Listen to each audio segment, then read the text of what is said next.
quick warning before we begin. This episode contains strong language. Since when is that woman missing? 2017. Oh my gosh. What's her name?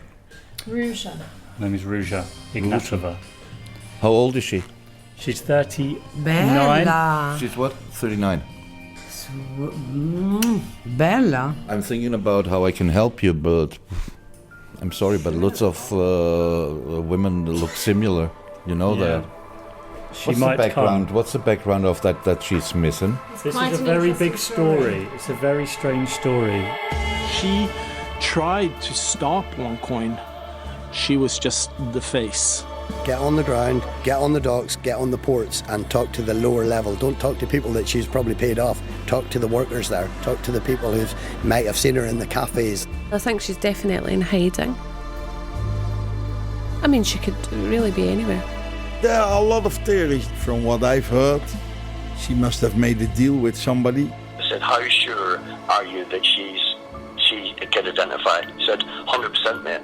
She knew and recognised that lady. 100%, she knew them. Sorry, I can't help you in that story. That case. I'm sorry. What sort of area is this? There are lots of people having lots of money.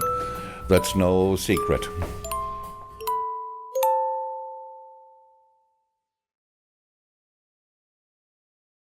Hi, how are you? Not too bad. Not too bad. Having your breakfast? So, we called up the restaurant in Athens and then we emailed them across some photos of Dr. Ruja. And they got back to us last night. Yeah. Dear Georgia, lady in photos seems familiar to staff. They all remember this lady with a party of 6 or 8. To me, what that does is prove that Alan, she was definitely there not so long ago, which means she's definitely in Europe, which means she could maybe just be still travelling around Europe. She's not leaving Europe. That's what I think. And it means she's alive. Dr. Ruja is alive. She's probably in Europe. Where?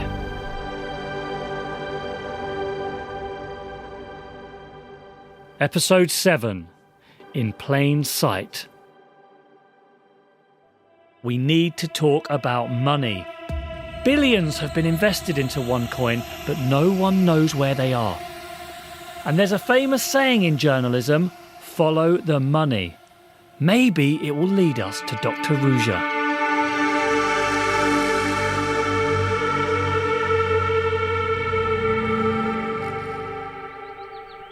Lovely little cottage he's got there. I can see that. He was coming down the pathway with his dog.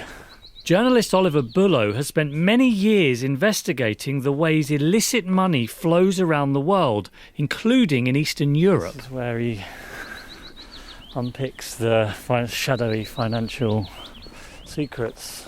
And we're going to see if he can help us figure out what the hell is going on with all these billions. Hello. Oh, hello. Hey, Georgia, hey. Oliver is an expert on what he calls Moneyland, the shadowy parallel world where complicated shell company structures and unscrupulous banks allow the super rich and criminals to hide their wealth. A place where money seems to disappear. The US authorities estimate that €4 billion has been put into this. People are still being recruited into it, but the money has vanished. No one can get their money back and no one knows where the money is. Bloody hell. I mean, it's a lot of money. Fascinating. It's like you used to get these in the 90s in the former Soviet Union and Eastern Europe, these ludicrous pyramid schemes. I mean, it broke Albania, one of these. I mean, Albania descended into anarchy because of a pyramid scheme. I didn't know that. Yeah. I mean, I can't remember what year was that. I remember it was when, must have been 96, 95. I was in Macedonia at the time and I wanted to go to Albania and I couldn't go because they'd shut the border and basically, the police had lost control of all their weapons and just things had got real. Because of a pyramid scheme. I mean, they're incredibly powerful things.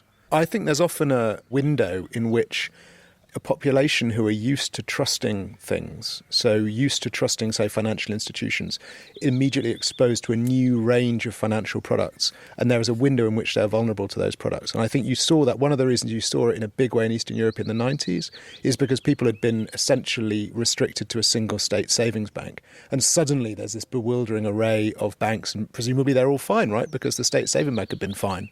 And they're offering these crazy returns. And it takes people like a period of time, 10 years, to say, actually, you know what, this is a con job.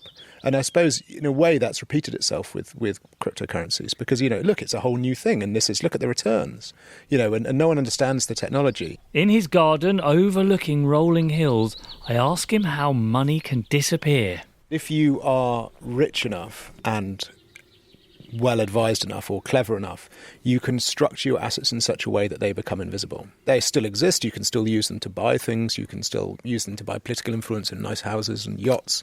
But when it comes from someone trying to find them, whether that's a journalist or a police officer, the assets are invisible. And so that's what Moneyland is. Moneyland is the place where these assets go. I say a conservative estimate. I mean, you're talking sort of 1 in 7, 1 in 8 of all the dollars in the world are in Moneyland. Other people estimate far higher. It's a lot of money. So how do you make money disappear? I mean, there is an old way of doing it, which is you dig a hole in the ground and put them in the hole in the ground and then fill it up. And it worked very well. It's a very good way of making your assets disappear, but it had the downside, which is they were stuck in a hole in the ground. The good thing about Moneyland is it means you can make them disappear while also enjoying them and spending them. Because if you're sufficiently wealthy, then all the rules go out the window anyway. Banks are prepared to take risks on your behalf.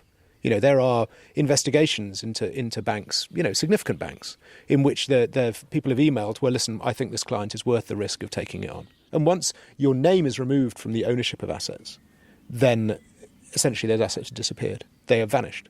They're gone. They're in Moneyland. I can't work out how you can get away with it, I suppose. Well, it's because it's in so many interests that you do get away with it. If you have a lawyer who is looking after the company on your behalf, that lawyer will be the person who will disperse the money to you. And they won't want to tell anyone because you're a good client. It's all about incentives. It's not in anyone's incentives to blow the whistle on this whole thing. Occasionally whistleblowers do come along. They tend to be mad. I mean, genuinely mad. Brave, wonderful, glorious people, but bonkers. Because this is an incredibly lucrative world to be involved in, and these people are very dangerous people. So if you do blow the whistle on it, you might get killed. Ooh, better go inside. Well, you can tell the rain's coming. It changed fast. It was lovely a second ago.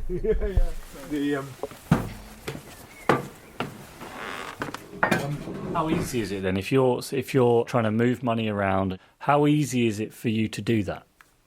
Well, ludicrously easy. I mean, in a very basic way, if you create a British company, that costs you £13. You can do it online. It takes you about 10 to 20 minutes. You have to give no proof of identity at all when you create it. You've got a British company. Then you use that company to open a bank account. And then once it's there, you can move it around. And if the bank account is owned by a Bahamian company, which is controlled by a Marshall Islands trust, levels of sort of sophistication which, no one could cut through. Really no one. Ruja and OneCoin's corporate structure is incredibly complicated. For example, Ruja's big house, that's the one we saw in Sofia, was owned by a company called One Property. One Property was owned by another company called Rizq Limited. Rizq Limited was owned by Ruja, but was then transferred to some unnamed Panamanians. But it was still managed by another company called Paragon, and Paragon was owned by another company called Artifix, which was owned by Ruja's mother, Veska. You still with me?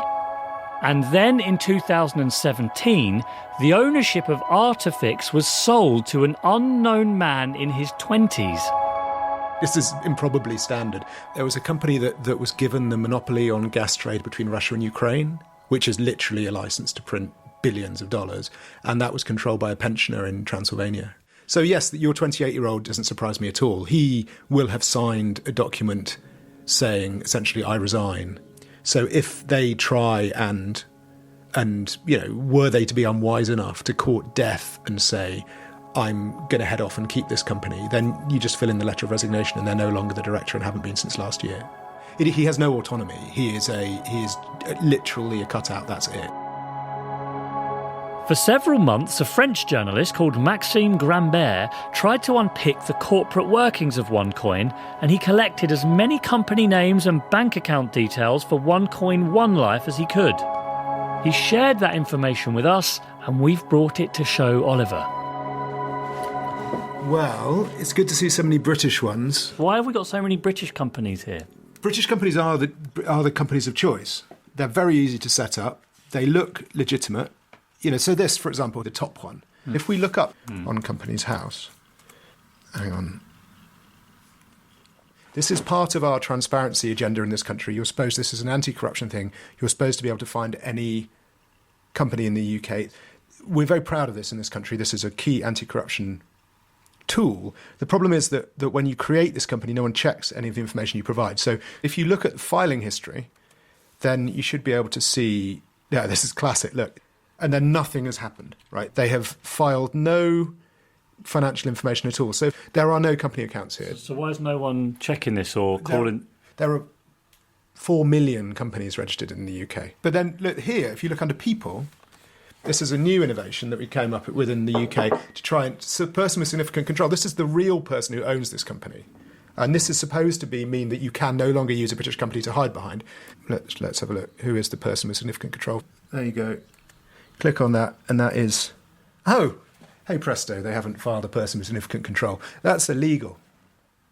I mean, this is a British corporate structure. This is literally just the first one on the list. I didn't pick out around... No, I saw. That is an anonymous shell company.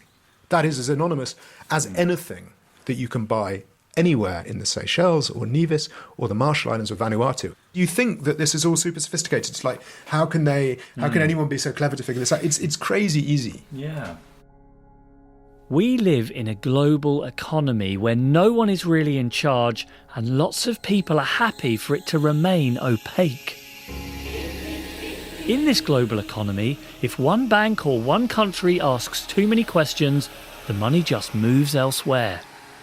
And because everything is connected, a scammer in Bulgaria can easily reach a victim in Scotland, and there's not much the authorities can do. But inaction or delay by the authorities can be disastrous. In September 2016, the Financial Conduct Authority, or FCA for short, which is responsible for regulating financial markets in the UK, issued a warning on its website. We believe consumers should be wary of dealing with OneCoin. We are concerned about the potential risk this poses to UK consumers. In around August 2017, they removed this warning from their website, saying it had been up for long enough.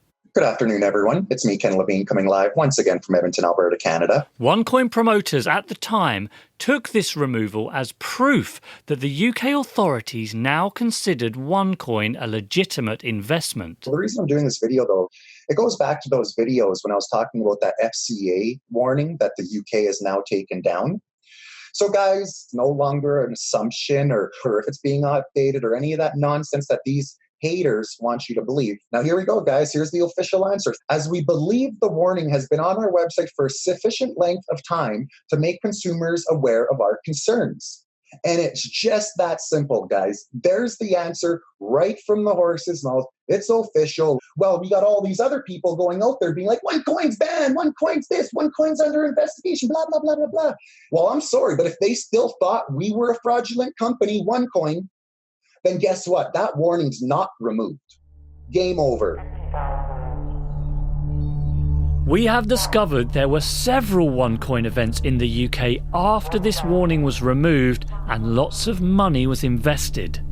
We approached the FCA for a comment and we did not hear back. And it's not just the FCA.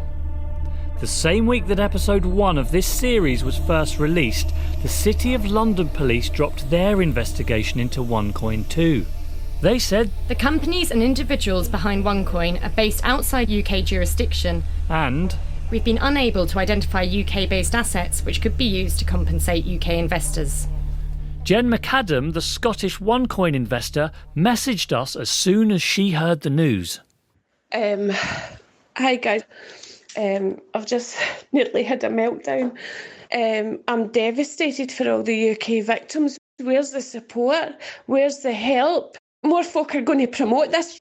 the green light for the OneCoin scammers to continue and extort more money for innocent people in the UK. And nothing has been done about it. Nothing. They don't care. They don't give a shit. We approached the City of London Police for comment and they said, The City of London Police has concluded its investigation into suspects linked to OneCoin. There was insufficient evidence to support criminal proceedings against individuals based in the UK, though the force has never specified that there have been no concerns surrounding OneCoin. The force has provided assistance to foreign law enforcement partners in respect of their investigations concerning OneCoin personnel and will continue to do this. If you believe you have been a victim of fraud in relation to OneCoin or you suspect someone of actively marketing OneCoin, please come forward and report it to Action Fraud Online. We've been putting our claims to OneCoin throughout the series. OneCoin have told us accusations have been raised by competitors, enviers and exponents of the old financial world. Numerous proceedings already prove the accusations are completely untenable. OneCoin rejects allegation that it is a scam and states OneCoin verifiably fulfills all criteria of the definition of a cryptocurrency. The series will not present any truthful information and cannot be considered objective nor unbiased. OneCoin also says that allegations made against them around the world are being challenged and states our partners, our customers and our lawyers are fighting successfully proceedings against OneCoin. We are sure that the vision of a new system on the basis of a financial revolution will be established. What I don't understand is why that just immediately should ring alarm bells. That presupposes that the authorities are interested in investigating whether something is illegal here, which isn't a given in a lot of countries. And it also presupposes that the authorities have the bandwidth to proactively investigate in that way, and they don't. What do you make of all this, then, that we've just showed you? Yeah, it's very hard to say. I mean, but this multiple usage of disposable British companies to own bank accounts in multiple jurisdictions is exactly what is done in major money laundering schemes. Sounds like it's a bit hopeless, though, for us to actually try to get to the bottom of this, based on everything you've been saying. I mean, zero chance of actually finding where this money is or unpicking what's really going on. It's not zero chance. It's been very well hidden.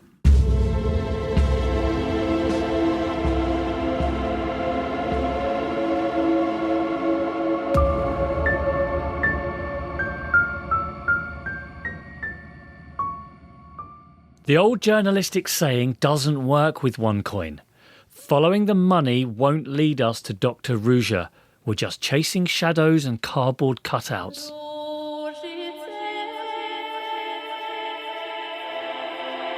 There's one place we haven't looked. Not really looked. And it's probably the most obvious place of all. The internet. We put so much online now, and that information can betray us. And that's what took us to somewhere we think Dr. Ruja might be. Not Athens, Frankfurt. It took weeks of extremely boring internet research and painstakingly going back through everything we've learned so far, so we've squashed it all into 4 minutes. Ish. Okay, strap in. Alan told us about a possible sighting in Athens. This was confirmed by the restaurant, but they couldn't remember how long ago it was. Nothing. Then we contacted ports and airports in Athens and asked about boats and private jets. They won't provide that information. We learned at the factory in Woltenhofen that her husband, or maybe ex-husband, was in Frankfurt. That's not much, but we started looking a bit more into it. Female, speaks German, born you all know May Google, 30th, 1980. But there are other search engines too. Email addresses associated with it. And some specialise in finding people, digging up publicly available phone numbers, addresses, associates, sometimes going back for years. That we've not seen before. Remember that time you entered your phone number on an obscure forum in 2011? No? Phone number that she's used that was The internet does. associated with this place somehow. Church. I wonder what's this got to do with a church. And then all the places she's And all the associated. places. There's an address there for her that it thinks that she is associated with, and top of the list is Frankfurt. It's a lead, but it's not enough. Hello. Andy. Hi. But then we spoke to a cybersecurity specialist from Namibia called Andy, who was familiar with the story. So, is she alive? It appears so, yes. What is your most recent picture do you have of her? We started looking through every photo of Ruja that we could find. Here we go. Look, she is with a woman. Look, she's with a mysterious woman. This is a picture of her with Ruja in February 2012. She's been friends with Ruja since long before OneCoin. There they are again in 2011. They're close friends. I wonder what she knows. Then we started looking at some of her more recent posts. Look at this. Look at this. July, she is in Frankfurt, Germany, on the way to Bulgaria. She's in a park. And on Monday last week, a cyber forensic specialist analysed the pictures. That poster there. That's it. Anyway, so from that tiny little bit, a few pixels, Yeah. he got the name of some tennis tournament, which only happens in one park in Frankfurt. There you go, got it there. There it is. And it was very close to the addresses associated with Dr. Ruja. So it's not far. No, it's not far, is it? What is she doing in Frankfurt? And there was another clue. Hello, this is Dr Ruja Ignatova, and I would like to share very, very personal and exciting news. Last week, my little daughter was born. We found a video online of Dr. Ruja from early 2017. And I want to thank all of you for the support, for the great wishes, for the presents, a lot of flowers. I thought this was just another fabricated cover story. There's very little about any of this online. But in the last couple of weeks, we were told that Dr. Ruja did have a daughter, but she rarely spoke about her in public. And that the daughter could be in Frankfurt. She absolutely loved that daughter. Gary used to work with Ruja around the time her daughter was born. Can you imagine her being separated from her daughter then? No, I think she would have been absolutely heartbroken. Do you think that if Ruja is alive, she would try to be near to where her daughter is, or she'd try to see her daughter? 100%. No single piece of this puzzle is enough on its own, but when you add it all up, too many things are pointing at the same place. Worth a trip? I think it's just about worth a trip, yeah. Just keep your eyes open, keep your eyes open. Armed with photos of Dr. Ruja, we take a last-minute flight to Frankfurt and drive out to a couple of places in a sleepy suburb that were associated with Ruja in our internet searches. There's not actually much to say about this place, is there? Well, it's a little bit empty, isn't it? Have you seen this woman before? No. Is this the same? No. No. Never. This Never. woman? No. Have you ever seen her? No. Sorry. No. An email address somehow associated with Dr. Ruja was connected to an old church here. There's no way she can hear that knock. Finally, the organist comes out. She didn't want to be recorded, but she'd never heard of Dr. Ruja. I don't know why this town with this church came up as a place that's related to Ruja, but it doesn't feel like the right sort of place. We drive to another address where she used to live, but the neighbours don't recognise her. We think that Dr. Ruja's friend visited a nearby park in a plush suburb of Frankfurt called Bad Homburg, so we head there. Well, it's really upmarket, and this is where our forensic security person managed to pinpoint exactly where Ruja's friend was visiting Frankfurt. She was right here, because this is what the background was, a tennis club. Looks really nice, doesn't it? Reckons the English. It's this woman here. No, I haven't seen her before. So there's just some other pictures of her. No. There's another one there. But she's not a member here. No. It's going to be tough. This is going to be hard work. No. No. No. No. Never seen her before? No. There's 2 more restaurants. So can I see? Yes, of the course. picture? No, but this one is. This one is.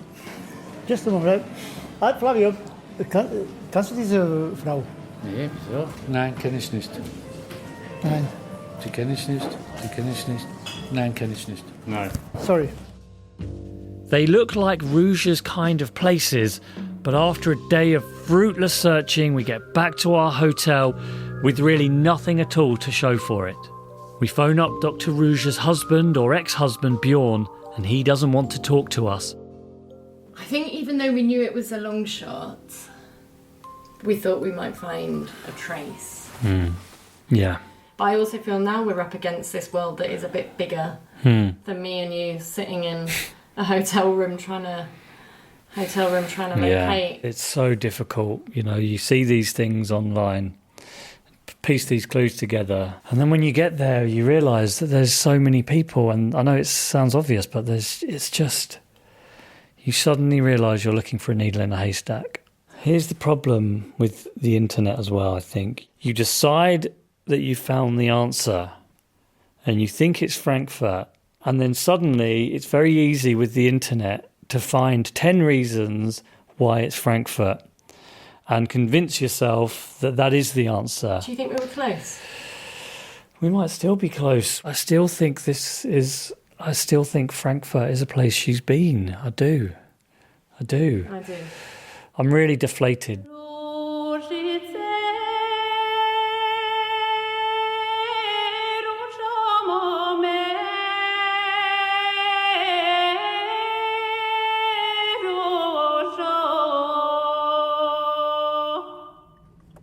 In the morning, before heading back home, we have one more place to try. We think Ruja's friend may have spent some time in an extremely affluent neighbourhood near to that park. The leaves are falling, almost as if to make it like a movie scene, aren't they? There's a gardener. Well, you might do all the gardens. No. Hello. Where do you want to go? Well, no. Stranger than that. We're journalists from the BBC in London. We are trying to find a missing woman. We believe she might have been living around here. Okay, here we go. This woman here.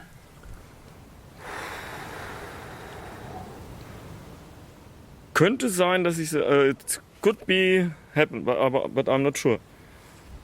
The biggest houses round here, are they? The biggest houses are on the left side. Thank you very much. Cheers. Oh, I thought. He was really pausing, thinking. Here we go. You could see her here, couldn't you?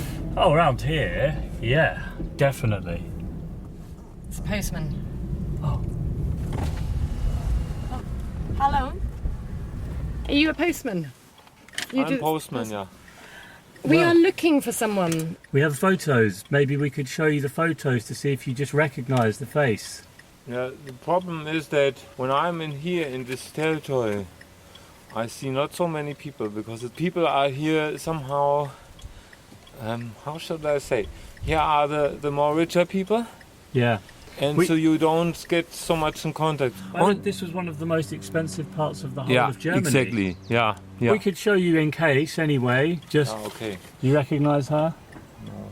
At the moment, I'm not sure about it. No. Sometimes I deliver post where the name is not on the mailbox, and so I guess sometimes that people are living somewhere. Just somehow hidden, I don't know. Her name, in case you've had a letter, is Ruja Ignatova. Say it again. Ruja Ignatova. Ignatov. Yeah. Ignatov. This is, something. The name Ignatov, that's something that I remember somehow. Sometimes you read a name and you think, okay, I remember this somehow, yeah. I have, when I was in the area, after 2 or 3 months, I knew the people by name. It's not so difficult. I knew all my customers by name, so it's somehow a kind of hobby, yeah. Ignatov, something I feel I heard it sometime. No, I mean she You can write it me down? Yeah. And I can look if we have some posts about I'll write it down. So this is her, Ruja Ignatova, yeah. This is her. This is, something. We must look. But I have not, in the moment, I have not. Please and let us know. Thank you. Goodbye. Bye-bye.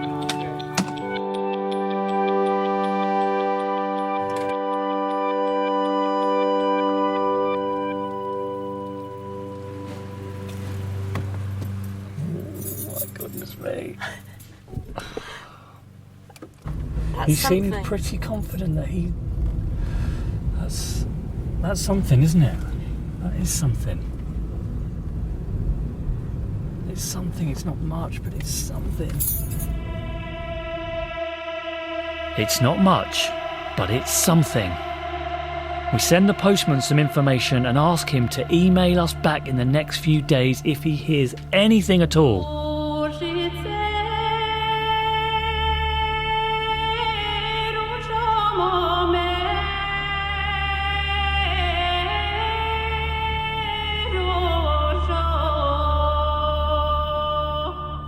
Is it really possible that Dr. Ruja is here, right in the heart of the EU?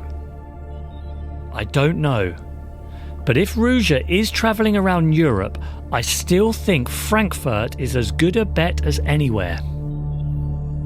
But I wonder whether, ever since the arrest of her brother Konstantin in March 2019 and the US charges against her being made public, Ruja has gone even deeper underground. And there is one place that she might have been able to do that even more easily than Frankfurt. We'll come back to that next week. For some people, it doesn't matter where she is. Because OneCoin is bigger than Dr. Ruja.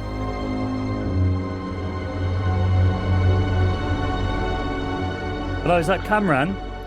It is, hi. Kamran is a UK-based OneCoin promoter. Hello, my name's Jamie Bartlett. I'm calling from the BBC, and I'm recording... Jamie? Yes, and I'm recording this call, if that's okay.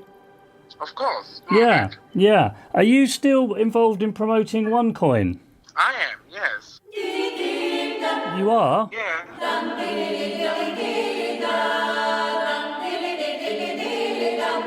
So do you think, though, that if you're still selling it and there's all these allegations, do you think maybe it's a good idea to stop? Jamie, again, it's all been recorded, which is great, because I'm also complaining about BBC. Oh. And I'll be taking this further as well. Okay. Now, you tell me, when you actually started investigating about OneCoin, did you not ever thought that let me find out what's happening about the investigation in the UK? City of London Police investigated and they found nothing wrong. And your podcasting, when I've listened to it, you said you were so shocked to see the offices operating, people going in and out. I was shocked. What kind of drama are you creating, Jamie? Did you listen to your own voice? Yeah, why do you think you have to present it in that way? Jamie, It's just my voice. are you not a professional? By calling your mother to try and, understand what blockchain is? What's wrong with that? Matey. What's wrong with that? That shows how unprofessional you are. Oh, dear. How unprofessional you are. These are all true. All the allegations and everything, okay? Why don't they shut down, the head office? Why don't they actually stop any of their websites? You tell me. If they found any evidence, of money laundering and everything else, why don't they take the case to the judge and jury in the US? Why? Why are they asking for But time? they are. But Cameron, that is what they're doing. I mean, do you think an exchange is going to go public soon? Of course. Okay, and if it doesn't, because it hasn't so far, despite several promises that it would, if it doesn't, what will you do then? If it doesn't, for me, I've learned my education from the packages. I promoted OneCoin, truly believing in the education. Okay? In your episode, you never ever mention about what kind of education are these people getting. We hear this from OneCoin promoters a lot. They claim to be selling education packages and the coins come free. We've not brought this up so far because no investor we spoke to ever mentioned education packages. We managed to get hold of these packages, which are essentially 7 PDF documents that cost tens of thousands of dollars, and found significant chunks of them are plagiarized. So why don't you actually just look into one of these? I have. You have? I've seen them. How much have you learned? Not very much that I couldn't learn that wasn't already publicly available, and I don't believe people would pay 118,000 euros for 6 or 7 plagiarised PDF documents. Do you?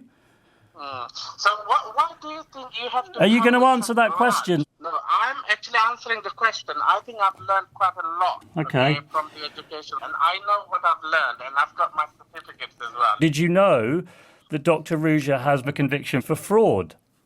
So far, there hasn't been anybody with a doctorate behind them who's committing fraud like this. There hasn't been a single case. So if this is the first, then I'm sure we will all learn.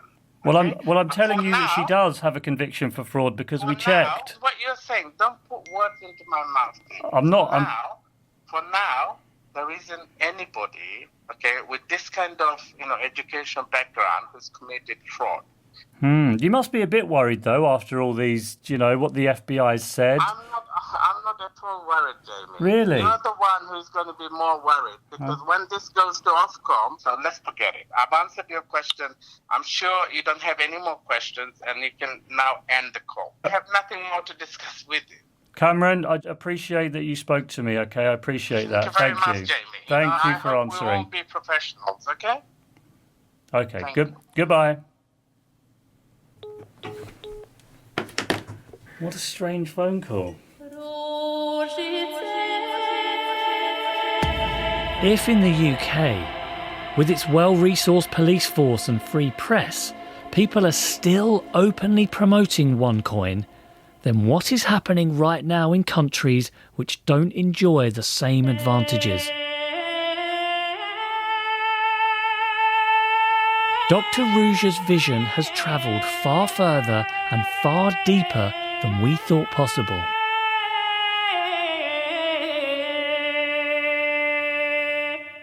So, your mother had saved some money for a store? Yes. A maze store? And you and your father discussed it and thought you could spend the money... in OneCoin, not maze store. Right.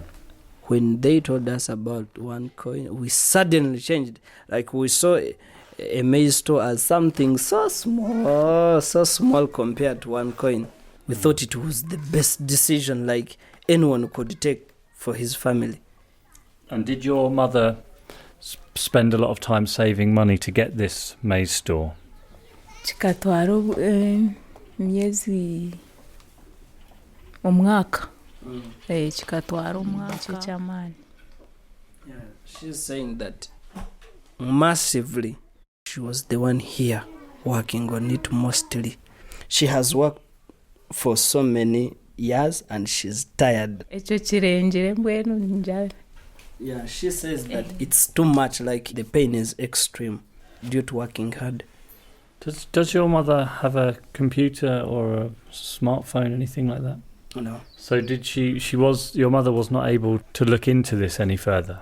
Yes, she was just supported because of what we told her. So she couldn't go and research this herself? She couldn't look into any of this? No. Yeah, but what I remember, she came on OneCoin offices for a lecture. Oh, your mum came to a lecture? Yes, but the lectures were in English. So since she doesn't know much English, she was not understanding anything.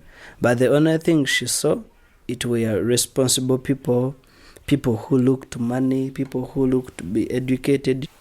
When she saw you, she thought that maybe things are now becoming real. Becoming real like the money is coming. Why did she think that? If you have your money and it's taken away from you, she still has hope. So you guys, you've come here. Have you come with the information about it? Please, she's requesting if you have information that's not going to work. This is your mother. What am I supposed to say? That's next week, in the final episode of The Missing Cryptoqueen. The Missing Cryptoqueen is presented by me, Jamie Bartlett. It's written and researched by me, Jamie Bartlett, and Georgia Catt, and Georgia Catt is the producer. Philip Sellers is the editor. And the music is by the London Bulgarian Choir and Desislava Stefanova and Phil Channel. It is a BBC Radio Documentaries production for BBC Sounds. To round out episode 7, I thought I'd read you a short extract from the OneCoin Educational Package Level 2. And I'll read page 178 from Personal Finance for Dummies by Eric Dyson. Sounds interesting. Doesn't it? Companies differ in what industry or line of business they're in, and also in size. In the financial press, you often hear companies referred to by their market capitalization. When describing the size of companies, Wall Street has done away with such practical adjectives as big and small and replaced them with expressions like large cap and small cap, where cap stands... is shorthand. Oh, that's different. This here says cap stands for capitalization. Where cap stands for capitalization. Such is the language of financial geekiness.